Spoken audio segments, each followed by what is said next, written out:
راجع ہو نہ تکے بس الفاتحہ.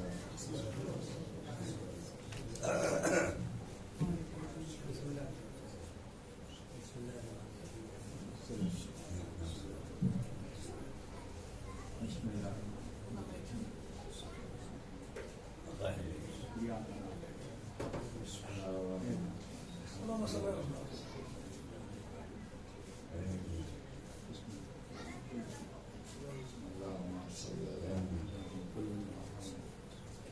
أعوذ بالله من الشيطان الرجيم. بسم الله الرحمن الرحيم. الحمد لله رب العالمين والصلاة والسلام على سيد الأنبياء والمرسلين والمخاطب طه وياسين وسائر الدين الظاهر والزمان الباهر واللسان الذاكر والقلب الشاكر والآباء الأخابر والأمهات الطواهر والنبي الممجد والرسول المشدد سمي في السماء أحمد وفي الأرض بالقاسم.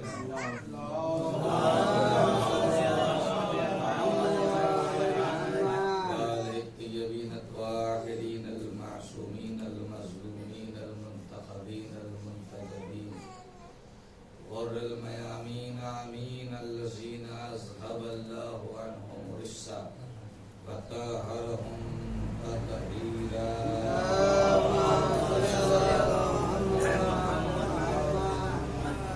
أما بعد فقد قال الله تبارك وتعالى في كتابه الكريم وهو أصدق القائلين. بسم الله الرحمن الرحيم.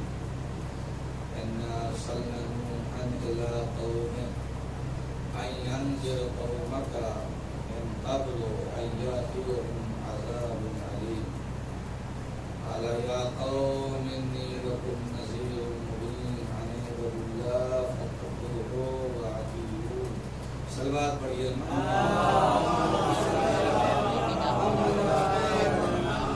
سامعین محترم اور عزیزان گرامی قدر، آج اس عشرہ محرم کی چھٹی مجلس ہے اور آپ اب تک کے باتوں کو، معذورات کو بہت ہی سلیقے سے سماعت کرتے ہیں. میرے دوستوں، کل ہم لوگ سورہ یوسف تک پہنچے تھے اور نتیجہ سورہ یوسف وہ خود سورہ یوسف کو بتایا گیا، وہ یہ کہ من یتق ویصبر انہ لا یضیع اجر المحسنین. جان لو تمہاری زندگی کی کامیابی کے لیے دو چابیاں ہیں، ایک کا نام ہے تقویٰ اور ایک کا نام ہے صبر. یہ دو چیزیں وہ ہیں کہ اگر تم نے اس کو اپنا لیا تو کامیابی کو کوئی روک نہیں سکتا. لا یضیع اجر المحسنین. اللہ اس اجر کو ضائع ہونے نہیں دے.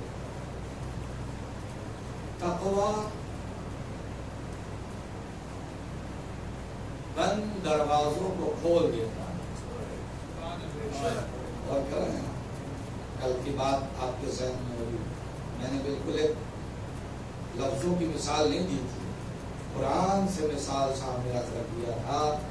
ایک نہیں، دو نہیں، زندگی میں ایک آدھ دروازے آپ پر بند ہونے لگتے ہیں تو گھبرا کر کے مولوی بابا پنڈت کے دروازے پر چلے جاتے ہیں. بس نہیں آتے ہیں آپ تو اللہ کے دروازے پر. صلوات پڑھیے محمد والے. ہے نا، ایک دروازہ نہیں، دو دروازہ نہیں، تین دروازہ نہیں، اگر 7 دروازے بھی بند ہو تو اس کو کھلوانے کا صرف ایک فارمولہ ہے. برائی سے تم ایک قدم پیچھے ہٹ جاؤ، دروازے کھل جائیں. صلوات پڑھیے محمد والے. تو بند دروازوں کو کھلوانے تقوانے کا طریقہ ہے تقوا، اور تقوی کا آغاز ہوتا ہے معاذ اللہ سے۔ جب زلیخا کہہ رہی تھی کہ حیت لک، تو یوسف نے جواب میں کیا کہا؟ لمبی تھوڑی تقریر نہیں، ایک جملہ جو اب ہر بزم میں آپ کے ورد زبان رہتا ہے۔ یہ یوسف کا کہا ہوا فقرہ ہے جسے قرآن نے آیت بنا کر رکھا کہ قالت، زلیخا نے کہا حیت لک، ادھر سے یوسف نے کہا معاذ اللہ، معاذ اللہ، میں نے خود کو اللہ کی پناہ میں دیا۔ بس تقوی کی بنیاد یہی ہے کہ جہاں انسان اپنے آپ کو اللہ کی پناہ میں دے دیتا ہے۔ ایک ایسی نوکری مل رہی ہے کہ جہاں جھوٹ بولنا ہے اور جھوٹ لکھنا ہے، ایک ایسی ملازمت میں آپ جا رہے ہیں، ایک ایسے کام میں آپ جا رہے ہیں، ایک ایسے روزگار میں جا رہے ہیں، ایک ایسے رشتے میں جا رہے ہیں، ایک ایسے گھر میں جا رہے ہیں کہ جہاں پر آغاز گناہ سے ہوتا ہے، اور آپ سوچ رہے ہیں کہ اگر اس کو چھوڑ دیں گے تو کیا ہوگا، اگر اس گھر کو چھوڑ دیں گے، اگر اس مکان کو چھوڑ دیں گے، اگر اس رشتے کو چھوڑ دیں گے، اگر اس نوکری کو چھوڑ دیں گے تو پھر کیسے جئیں گے، بچے مر جائیں گے، لہٰذا اس کو قبول کر لو تاکہ یہ بچ جائے، یہ بچ جائے، یہ بچ جائے۔ سورہ یوسف کہتا ہے کہ قبول کرو گے تو کچھ نہ بچے گا، چھوڑ دو گے تو سب بچ جائے گا۔ صلوات پڑھیے محمد من یتقی ویصبر، من یتقی، تقوی یہ ہے، اور صبر کیا ہے؟ 12 سال سے بھی زیادہ عرصے تک حضرت یوسف قید میں رہے، ایک نبی قید میں، 12 سال سے بھی زیادہ عرصے تک یوسف قید میں رہے، لیکن اس قید کی زندگی میں آپ نے صبر کے دامن کو پکڑا، صبر ہی صبر، صبر ہی صبر۔ تو اس صبر نے کیا کیا؟ ایک قیدی کو بادشاہ بنا دیا، نہیں کیا آپ نے؟ ایک قیدی کو بادشاہ بنا دیا۔ نہیں، من یتقی ویصبر، اس امام باڑے میں بیٹھے ہوئے لوگوں سن لو، اے مظفر پور والوں سن لو، اے ہندوستان والوں سن لو، اے سمندروں میں رہنے والوں سن لو، اے زمینوں پر رہنے والے سن لو، اے پہاڑوں میں سکونت اختیار کرنے والے سن لو، من یتقی ویصبر، جو تقوی اختیار کرتا ہے اس کے لیے دروازے کھل جاتے ہیں، اور جو صبر کرتا ہے اس کے دن پھر جاتے ہیں۔ جو صبر کرتا ہے اس کے دن پھر جایا کرتے ہیں۔ صلوات پڑھیے۔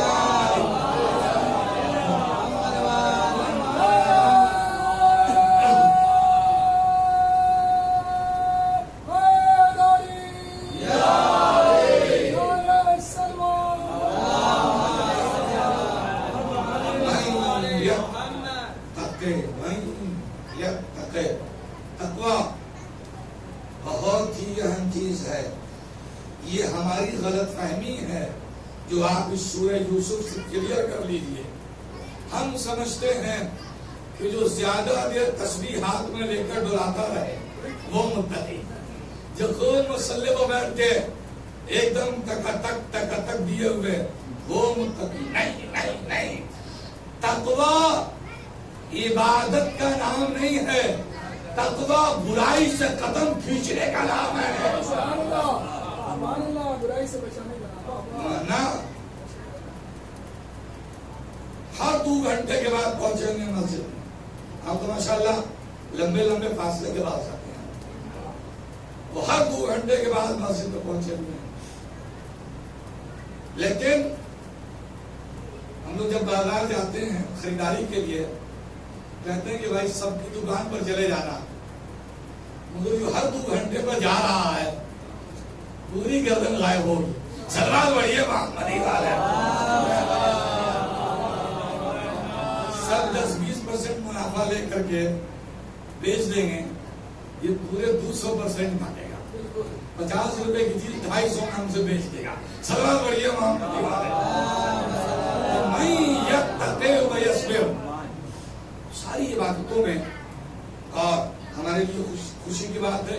کی مجلس میں بہترین خطیب، اور ماشاءاللہ میں جھانسی گیا ہوا نشہ بننے کے لیے 1 سال ادنو بھائی سے روٹ کر گیا، سلوات بڑھیا محمد تو اٹھا نہیں تھا، ہر طرح بس انہی کا نام چل رہا ہے، سکھ کہہ رہا ہے تو وقت پہ جھانسی کے لیے، سلوات بڑھیا محمد۔ تو میرے دوستوں، میرے بھائیوں اور میرے عزیزوں اور میرے ساتھیوں، یہ عبادتوں میں جن عبادتوں کا حکم قرآن میں دیا گیا ان میں ساری عبادت کو دینے کا انداز الگ ہے۔ اقیموا الصلاۃ، نماز پڑھو، قائم کرو۔ کون کہہ رہا ہے؟ نام پوشیدہ ہے۔ یا ایھا الذین آمنوا کتب علیکم الصیام، روزہ لکھ دیا گیا۔ کون لکھ رہا ہے؟ نام پوشیدہ ہے۔ صرف ایک ہی عبادت ایسی ہے کہ اس عبادت کے حکم میں اللہ نے پہلے اپنے نام کو ظاہر کیا۔ نماز کے حکم میں اللہ نے اپنے نام کو ظاہر نہیں کیا، روزے کے حکم میں اپنے نام کو ظاہر نہیں کیا، زکات کے حکم میں اپنے نام کو۔ ایک ہی عبادت ایسی ہے کہ جس میں اللہ نے پہلے اپنے نام کو ظاہر کیا۔ وہ کون سی عبادت ہے؟ للہ، للہ، پہلے ہی لفظ اللہ آ گیا، پہلے ہی لفظ للہ، حج البیت، للہ حج البیت۔ آئے لوگو تم اللہ کے گھر کا حج کرو۔ کون کہہ رہا؟ للہ، اللہ کہہ رہا للہ حج البیت۔ پہلے مرحلے میں اللہ نے اپنا نام اس میں بتایا، للہ حج البیت۔ اب اس میں کوئی شک نہیں کہ حج ہوگا تو صرف اللہ کے لیے۔ اب بہت توجہ میرے دوستوں، میرے عزیزوں اور میرے بھائیوں،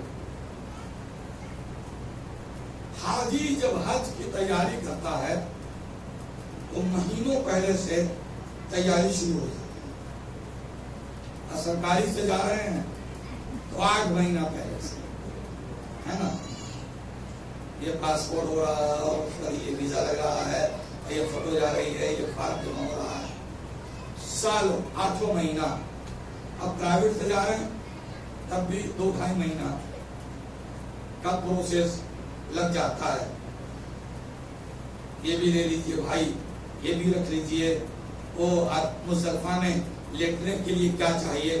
ایک چٹائی رکھ لو، ہے نا، ایک سوئی بھی رکھ لو، مبادہ کچھ سینے بھاگنے کی ضرورت پڑ جائے، ایسا تیل بھی رکھ لو، سر میں درد ہو جائے تو کیا لگائیں گے؟ ایک ایک چیز، ایک ایک چیز، ایک ایک چیز۔ اچھا جناب، ہر عبادت کو تفصیل سے قرآن میں نہیں بیان کیا گیا۔ نماز پڑھو، رکوع کیسا ہوگا، سجدہ کتنا ہوگا، قیام میں کیا کریں، کچھ نہیں۔ حج ایک ایسی عبادت ہے جس کی پوری تفصیل قرآن میں موجود، پوری تفصیل۔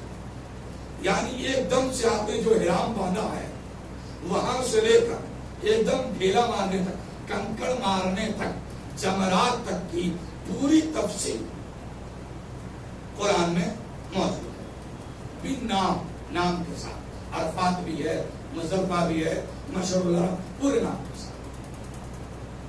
تو یہ مہینوں سے تیاری کر رہے ہیں، مہینوں سے ایک ایک چیز، ایک ایک چیز، ایک ایک چیز۔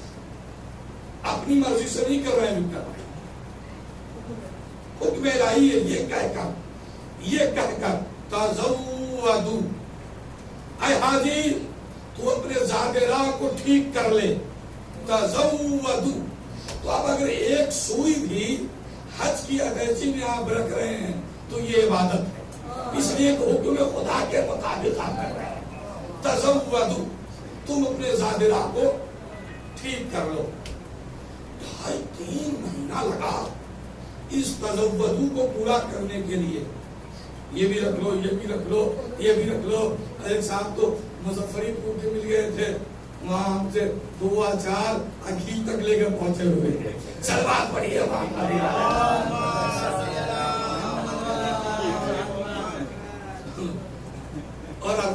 میدان میں کہہ رہے تھے کہ بیٹا کہاں لا دی تم نے؟ سوال وہی ہے.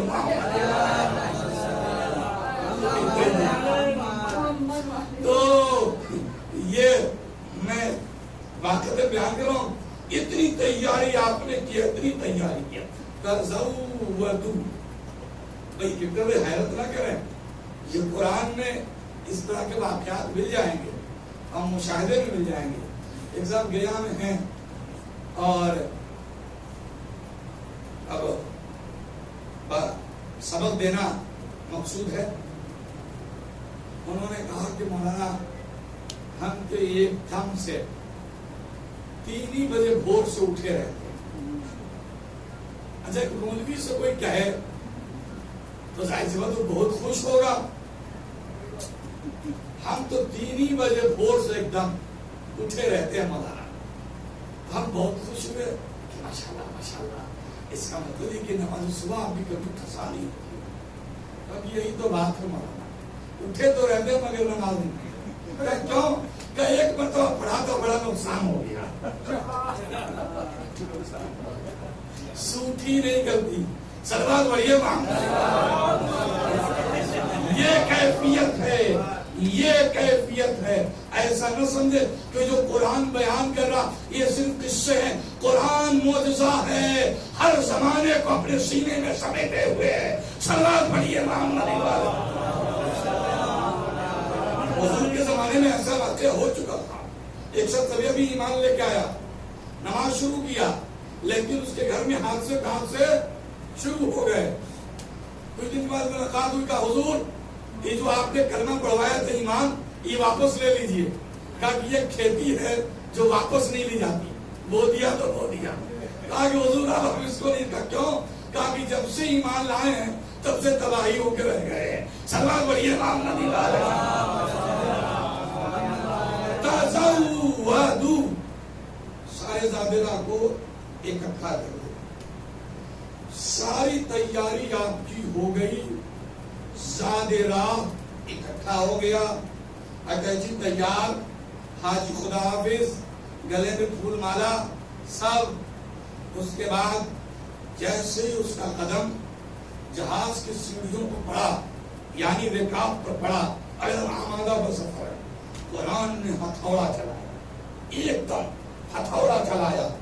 تزودوا, تو نے سب رکھا, سوئی تک رکھ لی, اور چھوٹی چھوٹی چیزیں, احرام کے 2 جوڑے, ایسا نہ ہو کہ چپل کھو جائے تو نہ ملے, چپل بھی ایکسٹرا, تو نے سب رکھ لیا. تزودوا, لیکن دیکھ لے ذرا پھر سے ایک مرتبہ اپنی اٹیچی کو, اپنے بکسے کو. فَإِنَّ خَيْرَ الزَّادِ التَّقْوَىٰ, تو نے تقویٰ رکھا ہے کہ نہیں؟ تو نے اس میں تقویٰ رکھا ہے کہ نہیں؟ اس لیے کہ سب چھوٹ جائے گا تو مہنگائی صحیح وہاں مل جائے گا, لیکن تقویٰ چھوٹ گیا تو پھر کچھ نہ ملے گا. صلوات پڑھیے محمد.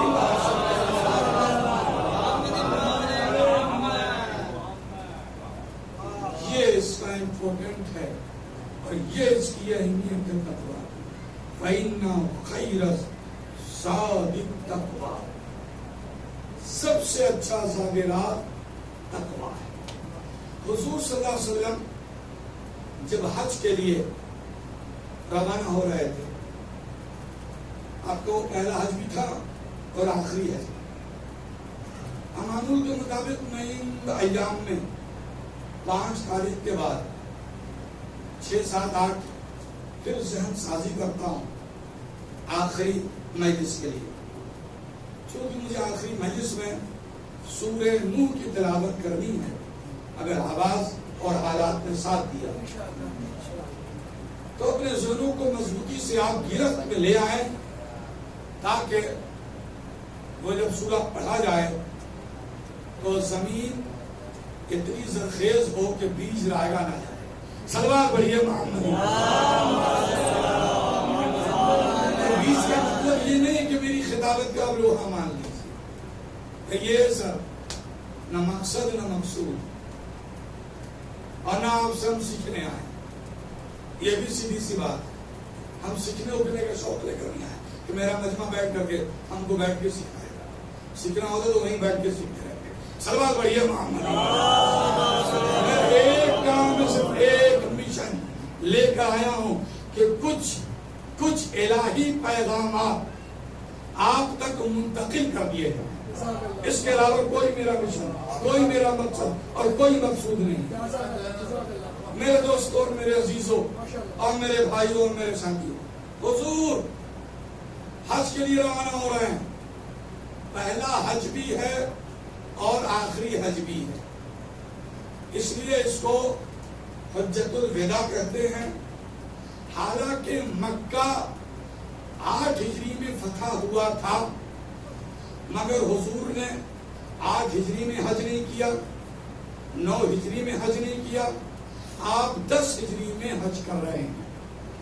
اگر آپ چاہتے تو 8 ہجری میں حج کر سکتے تھے، 9 ہجری میں حج کر سکتے تھے، وفد بھیجے، حجاج بھیجے، مگر خود، اور اس کی وجہ یہ تھی کہ حضرت ابراہیم کے بعد سے جب سے کفاروں نے کعبے میں بت رکھے تھے، تب سے انہوں نے حج کی تاریخ کو بھی الٹ پلٹ کر رکھ دیا تھا۔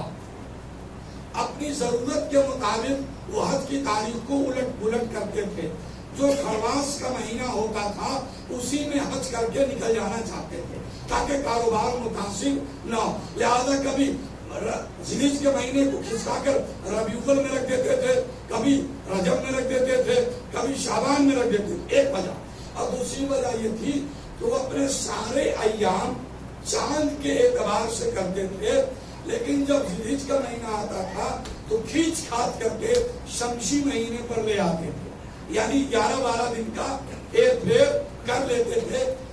تو حضرت ابراہیم کے بعد سے جب سے بت رکھا گیا تھا، کبھی بھی حج اپنے اصلی تاریخ پر منعقد نہیں ہوا۔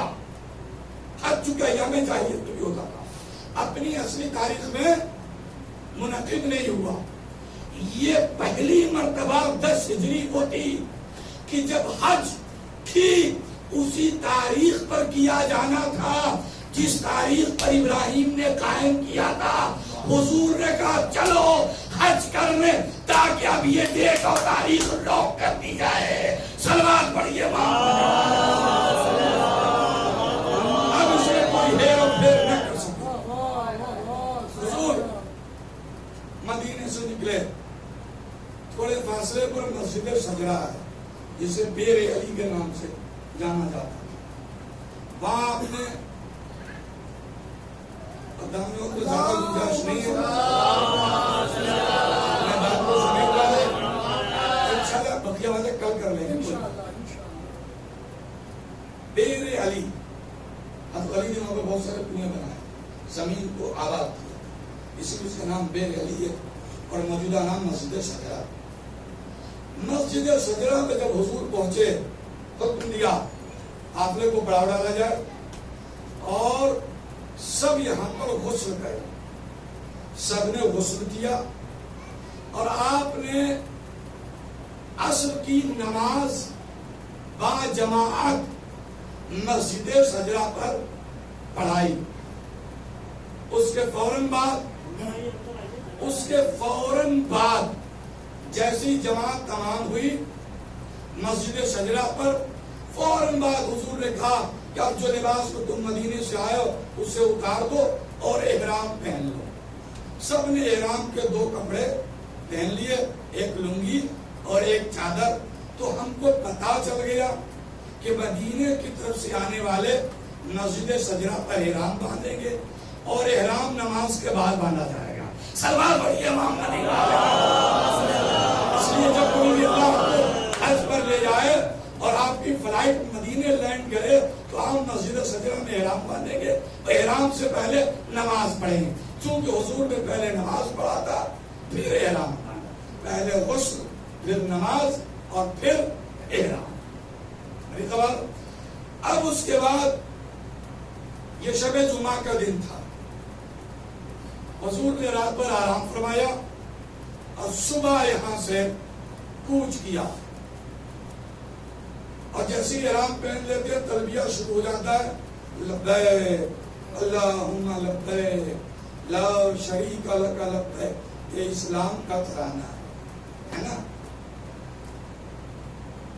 اس کے بعد یہاں سے حضور کا سفر شروع ہوا. جہاں جہاں منزل آتی تھی ایک مقررہ فاصلے پر حضور وہاں رکتے تھے اور وہاں کے لوگ جو اطراف تھے چونکہ چاروں طرف خبر کرا دی گئی تھی اور لوگوں میں بڑا شوق تھا. اب پھر حضور خود جا رہے ہیں تو شوق اور دوبارہ ہو گیا اور دوبارہ ہو گیا. اور اگر یہ جملہ آپ سمجھ سکتے ہیں میرے دوستو بڑا سی فہم مجمع ہے. اتنا دوبارہ ہو گیا تھا کہ صرف مرد ہی نہیں نکلے ہر گھر سے عورتیں بھی نکلی تھی. خود حضور کے ساتھ حضور کی تمام ازواج موجود تھی. حج کے قافلے میں حضور کی تمام ازواج موجود تھی. تمام پتہ نہیں آپ کا ذہن جا رہا ہے کہ نہیں. تمام ازواج موجود تھی. تمام ازواج موجود تھی. تمام ازواج موجود تھی. اور بیٹی فاطمہ بھی موجود تھی. تو جس طرح تمام ازواج موجود تھی اگر اور بھی بیٹیاں ہوتی تو فاطمہ کے علاوہ لیکن پورے حج کے سفر میں ایک فاطمہ بیویوں کے طور پر ساری ازواج کا نام ملتا ہے مگر بیٹی میں فقط فاطمہ کا نام آتا ہے. صلوات پڑھیے.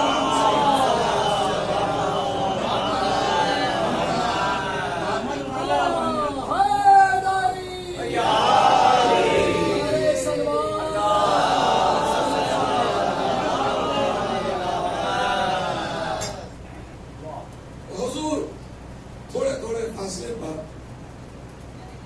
پڑاؤ آتے تھے اور ادھر سے جو آنے والے ہوتے تھے ان کو حکم دیتے تھے جہاں بھی لے ہو کہ غسل کرو احرام باندھو اور شامل ہو. تو جہاں جہاں حضور کے ساتھ اطراف والے شامل ہوتے چلے گئے وہ ساری جگہ میقات بنتی چلی گئی. میقات کا فارمولا مطلب یہی ہے کہ جہاں جہاں سے لوگ مختلف ملکوں اور مختلف علاقوں سے لوگ آ کر تو ہر چوراہا تھا کہ یہ فلاں ملک والے اس راستے میں آگے ملیں گے فلاں علاقے والے. تو جو جہاں ملتا تھا اب آگے بڑھنے کی اجازت نہیں تھی بغیر احرام کے. لہذا وہی ان کی میقات بنتی چلی گئی. لہذا جب ہمارا ایئرپورٹ جدہ ہوتا ہے تو ہماری میقات کچھ اور ہے. جب ہمارا ایئرپورٹ مدینہ ہوتا ہے تو ہماری میقات کچھ اور ہے. اسی حضور کی سنت پر عمل کرتے ہوئے صلوات پڑھیے محمد. اب میرے نوجوانوں میں دوسری سے جا رہا تھا مگر ذہن کے خاموش گوشے میں ایک یاد تازہ ہو گئی اور میں نے کر بات کو تمام. جب آپ مکہ سے 70 مائل پیچھے تھے تو کوتا روڈے نہ تھی پھر بھی روٹ طے تھا اس زمانے میں کہ روٹ آپ لوگوں کا کیا ہو. اچانک سے 1 لاکھ سے اوپر مجمع ہے حاجیوں کا. سب پیچھے پیچھے آگے آگے ہمارے بزرگ. جیسے 70 میل پہلے مکہ سے آپ پہنچے تو اچانک سے حضور نے وہ راستہ چھوڑ دیا اور جنگل کی طرف رخ کر دیا. جو راستہ تھا اس کو چھوڑ دیا. اب جب حضور مڑے تو پورا قافلہ ڈائیورٹ ہو گیا. لیکن سب حیرت میں یہ راستہ تو مکہ نہیں جاتا حضور کہاں جا رہے ہیں. مگر حضور اب بالکل خاموش کوئی لفظ منہ پر نہیں ہے. رسالت خاموشی سے آگے بڑھ رہی ہے. اچانک سے تھوڑا دور گئے حضور اور تھوڑے سے نیچے اپنی سواری سے نیچے اتر گئے اور پھر پیدل چلنے لگے. حاجیوں کا مجمع بھی اپنی سواریوں سے نیچے اتر گیا پیدل چلنے لگا. تھوڑی دیر حضور بڑھے ایک پہاڑی آئی. حضور نے اشارہ کیا سارا مجمع اسی میدان میں ٹھہر گیا اور حضور پہاڑی پر چڑھتے چلے گئے. اتنا کہ پھر حضور کا نظر آنا بند ہو گیا. جب صحابی جستجو میں آگے بڑھے تو کیا دیکھا کہ ایک قبر ہے اور اس کے سرہانے حضور ایسے بیٹھے ہیں کہ جیسے کوئی بچہ بیٹھتا ہے. ایسے بیٹھے ہیں کہ جیسے کوئی بچہ بیٹھتا. بالکل جب بچوں کو زیادہ دیر رونا ہوتا ہے تو وہ سر کو جھکا کر گھٹنوں کے درمیان ڈال لیتے. حضور ایسے بیٹھے ہوئے اور آنسوؤں سے رو رہے ہیں, زاروں قطار رو رہے ہیں.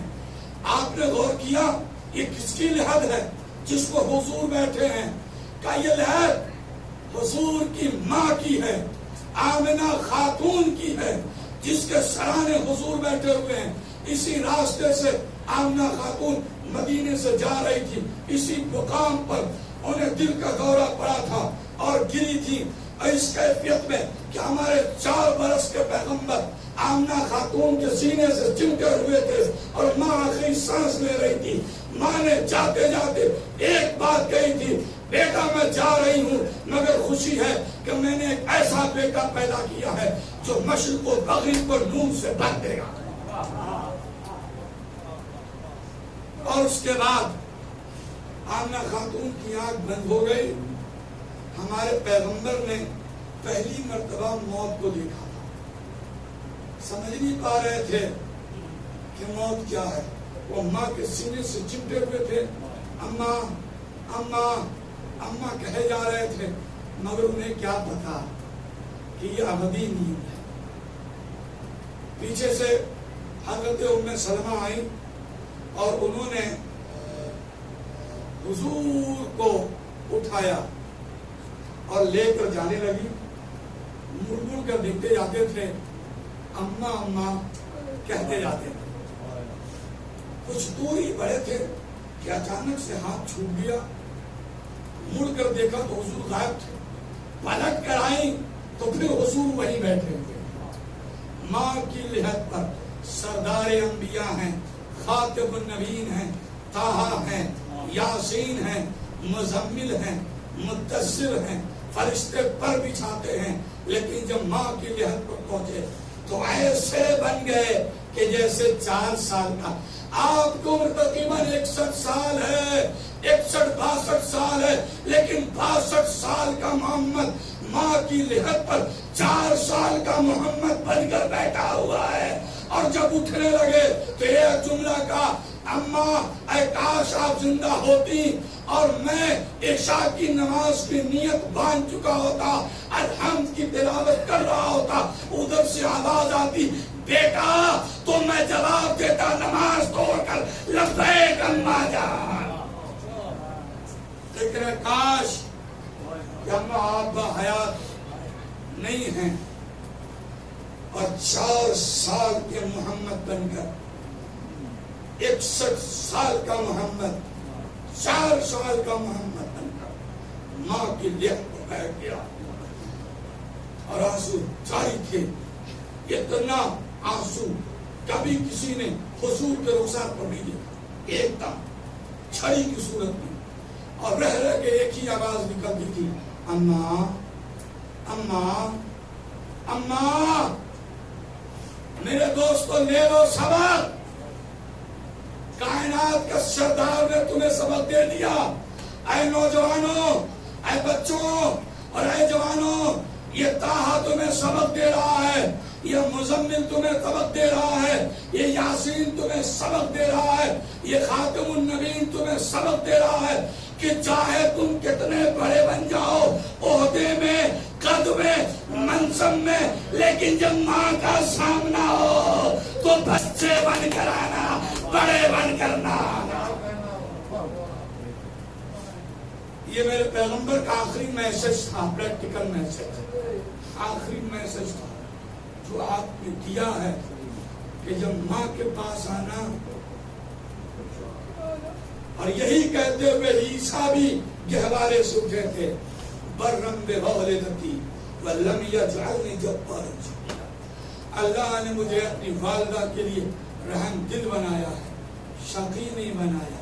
اور یہی کہتے ہوئے حضرت یوسف بھی مصر کے لیے چلے تھے, بس مسائل میں آ گیا. یہی کہتے ہوئے مصر کے لیے چلے تھے. جب یوسف کو بیچ دیا گیا 20 درہم میں، اور جب یہ قافلہ لے کر چلا ہے تو راستے میں حضرت یوسف کو ماں کی لحد نہ اپنے آپ کو بے ساختہ اس گھوڑے سے گرا دیا جس پر انہیں بیٹھا کر لے جایا جا رہا تھا، اور گھٹنوں کے بل چل کر ماں کی لحد پر گر گئے. اور بس ایک ہی آواز نکلتی تھی، اماں آپ زندہ ہوتی تو یوسف کو یہ دن دیکھنا نصیب نہ ہوتا. اماں آپ زندہ ہوتی تو یوسف کو یہ دن دیکھنا. یعنی یہ یوسف ہیں جو اپنی ماں کو یاد کر رہے ہیں، یہ پیغمبر ہیں جو اپنی ماں کو یاد کر رہے ہیں. میرے دوستو، جب بھی مجلس میں آنا، مسجد میں جانا، دینی کام کرنا، زیارتوں پہ جانا، تو آمنہ خاتون کو نہ بھولو، اس لیے کہ دور ہی سے صحیح، دشوار منزلی صحیح، روک تھامی سے، مگر اس کے بعد بھی ہم جناب خدیجہ کی قبر کی زیارت کر لیتے ہیں، ہم بی بی فاطمہ کی قبر کو دور سے ہی صحیح دیکھ لیتے ہیں، زائد پہنچ جاتا. لیکن دوستو، کوئی حاجی اماں آمنہ کی قبر تک نہیں جا پاتا. سب سے زیادہ سناٹے میں اگر کسی کی قبر ہے تو وہ کائنات کی ماں کی قبر ہے. اے میرے دوستو، اس لیے اماں آمنہ کو کبھی فراموش نہ کرنا. جب بھی بی بی فاطمہ یاد آئیں، بی بی خدیجہ یاد آئیں، تو جناب آمنہ خاتون کو بھی یاد کرے.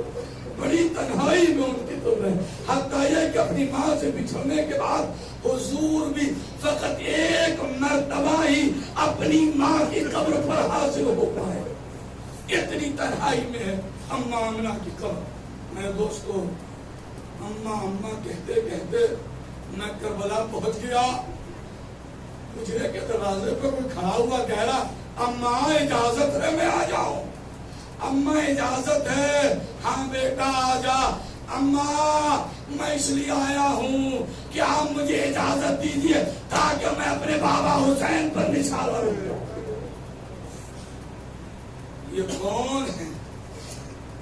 یہ علی اکبر ہے. بیٹا، تمہیں میں نے نہیں پالا، تمہیں زینب نے پالا. جاؤ زینب سے جاؤ. زینب کے پاس آئے، زانوں میں سر رکھ کر لیٹ، آنکھوں سے آنکھیں ملا کر کہتے ہیں، ابھی اماں آپ نے مجھے پالا، میرے ہر سوال کا جواب دیا. آپ میری معلمہ، ایک مسئلہ درپیش ہے. بیٹا، اس ہنگامے کے وقت کون سا مسئلہ؟ کب بھی اماں آپ یہ بتائیے کہ آپ کی اماں افضل ہیں یا عیسیٰ کی ماں مریم افضل ہے؟ کیا بیٹا بات کیا ہے؟ کہاں ہماری ماں فاطمہ، کہاں مریم؟ ہماری ماں فاطمہ تو عالمین کی عورتوں سے افضل ہے. اچھا یہ بتائیے، عیسیٰ افضل ہیں یا حسین افضل ہے؟ کا کیا مقابلہ ہے ہمارے حسین کا عیسیٰ سے، کہ جس کا نانا محمد عربی ہو، ماں فاطمہ ہو، بابا علی ہو، بھائی حسن ہو. اور پھر ایک کام کیجئے کبھی اماں، اپنے لال کو فاطمہ کے لال پر قربان کر دیجئے. زینب کہتی ہے، بیٹا میں مجبور ہو گئی، جا میں نے تجھے اجازت. علی اکبر بابا کے پاس ہے، بابا اجازت مل گئی، بس آپ بھی اجازت دے دیں. حسین نے علی اکبر کا بازو پکڑا، خیمے میں لے کر آئے، لانا کا امامہ نکالا، علی اکبر کے سر میں نانا کی زرہ نکالی، علی اکبر کو پہنائی، اور نانا کے لباس سے علی اکبر کو آراستہ کیا. اس کے بعد کہا، اللہ گواہ رہنا، میں اسے بھیج رہا ہوں جو خلق میں، خلق میں، منطق میں، رفتار میں، گفتار میں میرے نانا کے مشابہ ہیں. جب بھی نانا کو دیکھنے کا شوق ہوتا تھا ہم اپنے بیٹے علی اکبر کو دیکھ، اس کے بعد رخصت کیا۔ عزیزو جب علی اکبر جانے لگے تو انہوں نے اپنے بابا کے کانوں میں کچھ کہا۔ میں کہتا ہوں علی اکبر نے کیا کہا نہیں پتا، لیکن میں اتنا ضرور کہوں گا کہ ہمیشہ قانون یہ ہوتا ہے کہ بوڑھا باپ اپنے بیٹے سے وصیت کرتا ہے، کہیں ایسا نہیں ہوتا کہ جوان بیٹا بوڑھے باپ سے وصیت کرے، لیکن ہائے ارے جوان علی اکبر بوڑھے بابا سے وصیت کر رہے اے بابا، سغرا میں مدینے میں سغرا سے بہن سے وعدہ کیا تھا، میرے بعد اس کے بعد رخصت کیا۔ علی اکبر چلے، نہایت تیزی سے آگے بڑھے، گھوڑے نے پوری رفتار سے مقتل کا رخ کیا۔ اچانک سے علی اکبر کو محسوس ہوا کہ پیچھے کوئی وزنی بوجھ گرا، کوئی وزنی چیز زمین پر گری۔ علی اکبر نے جو مڑ کر دیکھا تو کیا دیکھا؟ میرا بابا ریت پر گرا ہوا ہے۔ علی اکبر گھوڑے سے کودے، بابا کو سہارا دے کر اے بابا آپ نے تو رخصت کر دیا تھا، اے کاش تمہارے پاس بھی علی اکبر جیسا بیٹا ہوگا۔ المختصر درمیان کی تفصیلات کو چھوڑتے ہوئے علماء مقاتل لکھتے ہیں کہ علی اکبر نے بڑی شجاعت سے جنگ لڑی، حتیٰ یہ کہ جنگ لڑتے لڑتے منافقین اور دشمنان اہل بیت میں گر گئے، اور حسین درے خیمہ پر کھڑے دیکھ رہے ہیں کہ میری قربانی اسماعیل جیسی ہوتی ہے یا ذبح عظیم میں بدل جاتی ہے۔ اتنے میں ایک آواز آئی بابا، پھر آئی بابا، پھر آئی بابا۔ لگاتار علماء مقاتل لکھتے ہیں، اس کے بعد لگاتار بابا بابا بابا کی آواز بلند ہونے لگی، اور جیسے جیسے آواز آتی تھی حسین طرف جاتے تھے۔ آخر یہ علی اکبر اتنی دیر تک بابا بابا کیوں کہہ رہے تھے؟ ارے جیسے جیسے آپ پر تلواروں کی حملے ہوتے تھے آپ کو شخص دکھتا تھا، ایسا دموں سے نکل جاتا بابا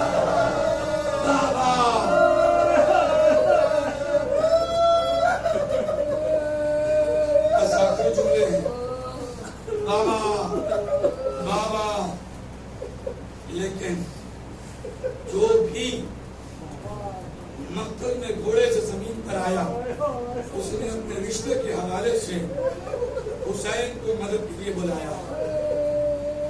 قاسم آئے کا چچا مدد کو آئیے، حبیب جب گھوڑے سے گرے بچپن کے دوست میری مدد کو آئیے، اور نے کہا تھا میری مدد کو آئیے۔ لیکن علی اکبر بابا بابا تو کہہ رہے تھے، لیکن مدد کے لیے بابا کو نہیں پکارا۔ آخر میں ایک آواز آئی یا بکے علیکم منی سلام۔ بابا بابا آنے کی ضرورت نہیں ہے، بس ہمارا سلام کرو۔ علی اکبر آپ تو نہیں بلاتے، کہ مجھے پتا ہے میں جوان ہوں، میرا بابا بوڑھا ہے، بوڑھے باپ سے جوان بیٹے کا